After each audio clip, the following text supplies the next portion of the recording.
Oh Let's my. spot.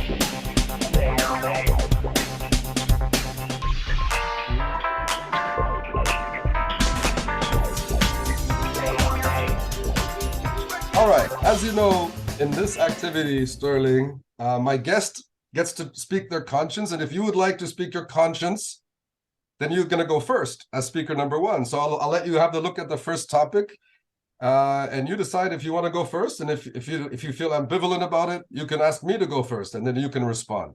But the first Okay. speaker, it's 1 minute to build up their case according to how they actually feel. The second speaker gets 1 minute to respond, and the last minute. And I have to make this clear to the audience because my wife keeps saying, "You interrupted him." And I said, "Yeah, the last minute is open round. We're allowed to interrupt each other." I don't have a strong opinion on this, so I'll just counter whatever you think. So I'll go second. All right. Oh my goodness. I have kids, so I guess it's more a poignant question for me. So, hmm. All right. I'm going to say no. I don't think there should be a legal drinking age. I think, this is an example of kind of big government and the government wagging their finger and getting all moralistic on us. But there's lots of countries that don't make a big deal about the drinking age.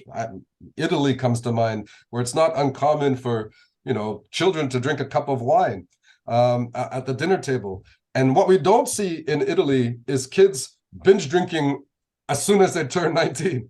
This is what we see here in our universities. And every year in university, kids end up in the hospital getting their stomachs pumped because they've been waiting their whole life to get their first drink. And then finally, when they're allowed to, when they've hit the legal drinking age, they overdo it. And so, when you make something forbidden from kids, we know how kids behave. Kids, if you say, no, you can't do it, that's the only thing they're going to want to do. So it encourages kind of rebellious attitudes and binge drinking, which we don't like to see. Well, the problem with that logic, Coach Tamer, is that if we say when you ban something, it means more people want to do it, so we shouldn't ban things, then why don't we let children own guns? Why don't we let children drive cars? There has to be limits on harmful substances in order to stop the children from getting their hands on those substances in the first place. You know, and we talk about alcohol. Alcohol is very harmful for young people. I mean, nobody wants an 11-year-old to be drinking a bottle of wine. I hope that's something we agree on would be very harmful for that 11-year-old. They probably would hurt themselves, get up to no good, and do damage to themselves. And so we need to stop that. We need to ban that, make that illegal, and that way we can punish anyone who gives the bottle of wine to the 11-year-old to stop them from doing it. You talk about binge drinking. The problem there is, these 19-year-olds should take some responsibility for their own actions. They shouldn't get to blame society when they end up drinking too much, when they know full well that that's going to do harm to them and end up with their stomachs getting pumped or committing mayhem or whatever. We Well, should put the fault where it lies. your argument presumes if there's a ban that if there's no ban that people would just drink wantonly every day, but there's still, people have their own judgment and they have extra layers of kind of But authority like alcohol is parents. addictive. Alcohol is addictive, Coach Tamer. So maybe they start with their own judgment, but they have a drink and then they have another and then they have another and then they can't stop themselves. Well, And I've and chocolate is she'll addictive. Should we ban chocolate too? Can we give people some credit to have a sense of like wellness for themselves? And parents are going to have something to say about Do this you too. let your children eat as much chocolate when your children were 6, 7, 8, 9? Did you let them eat as much chocolate as No, they but that's wanted and my say point. leave it to their own? As their parent, I can discuss with my children the pros and cons, and I don't require a government to ban it for them not to do it. All right, I let's think stop right there. Good one, Sterling. Nice job. Nice that was job. good. That was good. Well, I don't know if you know much about Kanye West, but he is arguably one of the most influential, successful, and talented rap artists or hip hop artists ever known to in the genre. He's, I think, the first person to reach $1 billion in net worth through his fashion contributions and working together with Balenciaga, and all of this came to crashing down on him a couple of months ago when he went full blown anti-Semitic, and he started spewing anti-Jewish rhetoric and sentiment, and he said terrible things on every platform that would have him. right up to the point where he said that he loved Hitler, and he surrounded himself with known white supremacists and anti-Semites, and he took a very strong position on this because I think he had some kind of a falling out with a media label. He challenged Adidas to fire him. He said, Adidas cannot fire me. I'm too important to Adidas. I have $1 billion contract with them. They need me just as much as I need them. So I can even say anti-Semitic things and Adidas can't fire me. And lo and behold, of course, Adidas, what did they do? They fired him. However, fast forward 2-3 months later, Adidas figured out they have $1 billion worth of merchandise that they can't sell now. So they actually rehired him just the other day and made a $500 million contract with him just to unload the rest of his products. And it turns out that he was right. He can say anti-Semitic things and it does not affect his bottom line. Adidas could not get rid of him. So can you love Kanye West, the artist, but hate Kanye West, the person? I'll go first. I'll tackle this one. And it's really this is I mean, this Kanye West fellow is just one example of many people who are having this question be asked about them. I think also about just recently the Roald Dahl publishers who have started censoring his work and changing the books in order to make them more acceptable to the modern taste. I think it is possible to love someone for the work they can produce while hating them for the things that they've done.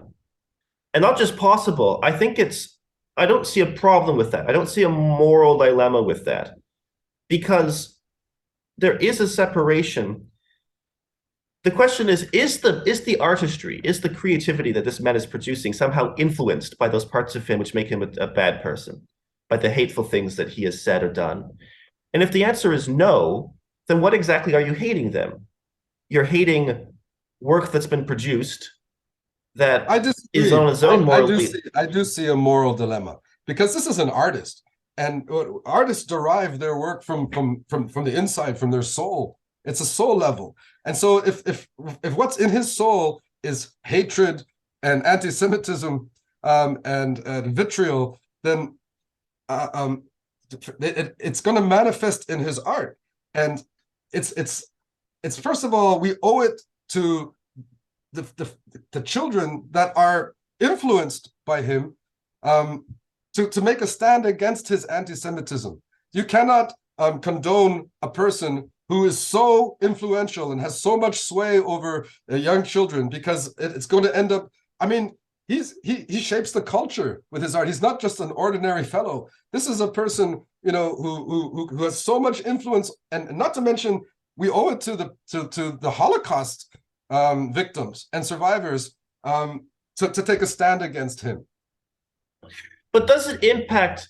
I mean, you say that his music is shaped by his soul, and that I guess that's true. But did anyone suspect prior to the latest outbursts that somehow the work he was producing was hateful? Well, as it turns out, Sterling, as it turns out that he wanted to call one of his previous albums Hitler, and someone on his team advised him against it. So he's been harboring these feelings for a long time secretly, and they just became public recently. But how would we, if let's imagine that he had died a year ago before any of this information had come out, for example. Do you still think in that universe that his music would still be morally objectionable because it came out of a hateful soul? We just wouldn't know that it was morally objectionable? I just think that now that we do know, we owe it to the kids that are influenced by this man, and we owe it to the people that he's disparaging to set the record straight. And, you know, it reminds me, let's talk a little bit more beyond the time, but it reminds me of The Who, my favorite rock band of all time. And I was the biggest fan of The Who, and, you know, something happened later on after when I was a young adult around your age. I heard that the lead guitarist and the brain behind the Who music, Pete Townsend, he got involved in some really shady affair that was nefarious. I don't even want to mention it. It bothers me so much because I idolize these people. And at the end of the day, even though I was such a big fan, And I loved The Who. I didn't consciously stop being a fan, but subconsciously something happened within me that prevented me from loving them anymore. And to this day, I don't have the same feelings because of that immoral event that took place. So I don't think it's possible. I mean, if you have a conscience, presumably you love your artists because there's something about them that you admire. There's something about them that you would like to be. And when you find out that one of them is kind of runs counter to what you believe in, or what's just good and decent, then how can you love them anymore? There's plenty of people to love. Why would you love someone who harbors such hate and vitriol in their heart?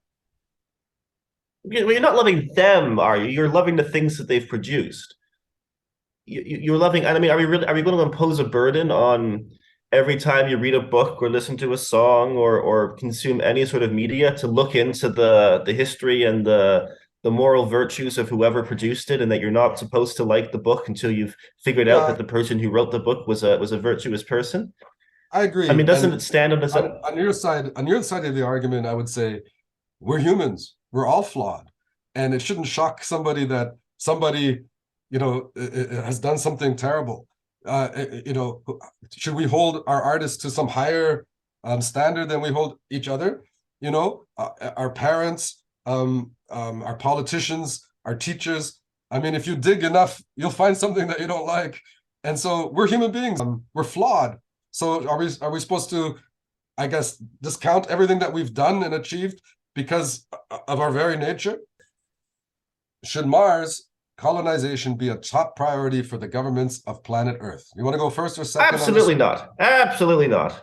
Absolutely not. A top priority for the governments on planet Earth. Why don't we do something about the homelessness crisis? Or why don't we do something about drug addiction? Or why don't we do something about sea level rising? Or why don't we do something about wars, Ukraine? Or why don't we do something about seniors care? Why don't we do something about literally any other problem which is negatively impacting people's lives on planet Earth before we spend hundreds of billions of trillions of dollars in order to put a couple of people on a foreign planet that doesn't even have any oxygen? It's crazy. Is it a top priority? Who this? I cannot imagine why anyone would possibly think, when we have all sorts of problems, that the biggest problem we have on planet Earth is that we don't have another planet to go to and to Well, spend. I can imagine a good reason, and that is, Stephen Hawking, arguably one of the smartest people on Earth until he passed recently. He said that we have about 3 generations left, about 75 years left before our species is in critical condition. Now, the Earth is going to survive. It's been there for billions of years. It will be there for billions of years after, but our species is going to be in trouble if we keep going on the same trajectory that we've been on. And so we do have to think about a plan B. The whole prime directive of being a human being is to survive. And our species has to have a plan to survive. You said it yourself, the sea levels are rising. We're in trouble. And so, at the end of the day, we have to be able to find a second place, and right now the only place in our solar system that we know is suitable to build a colony or to kind of revitalize the human species is planet Mars. The only thing worse than being on a planet with rising sea levels is to be on a planet with no sea levels, because Mars has no oceans, it has no oxygen, it has no capacity to grow food. All of the problems we have on Earth are much, much worse on Mars. It's not a plan B. Yeah, It's a but hey, plan. what are humans really good at? Global warming. That's the plan. We're not planning to go up there to huddle together for warmth. We're planning to go up there and to heat up the climate and the temperature and create terraform Mars However in much that would Earth-like cost, conditions. however much that would cost could be put to work fixing planet Earth instead. It would be, I can't imagine that it would be cheaper to go to a different planet and to fix Look, that when planet our rather than very fix the planet. survival as a species is at stake, the only group of people that could cover that cost is the governments of planet Earth. And that's why it should be their top. If it wasn't the governments making this a priority, whose priority would it be? But why it shouldn't be a priority at all? We could put that energy into fixing Earth rather than abandoning it and giving up hope and going somewhere else, which would be harder to do That, anyway. I totally agree. I totally agree with you. Yeah, we're living on the perfect blue marble earth that is so conducive to life. And my God, if we could spend the resources just fixing our own problems. And the thing that bothers me about colonizing Mars is, like you said before, it's not us that's going to go to Mars. They're not going to have send billions of people to Mars. It's going to be Elon Musk and his little group of 100 friends that are going to go up there and survive. But all of us who are not going to go to Mars are going to have to pay for him to be there, and not just pay financially and pay with the money and lose money that could have been put towards our own problems, but we're also going to pay in terms of pollution and atmospheric degradation from sending so many rockets that it's going to require to colonize Mars. So all of that stuff is going to create all sorts of problems for us, financial and otherwise, just so that this handful of billionaires and really elite people can have a second chance at life. And so it doesn't seem to make sense. Absolutely. A point of agreement between the coaches.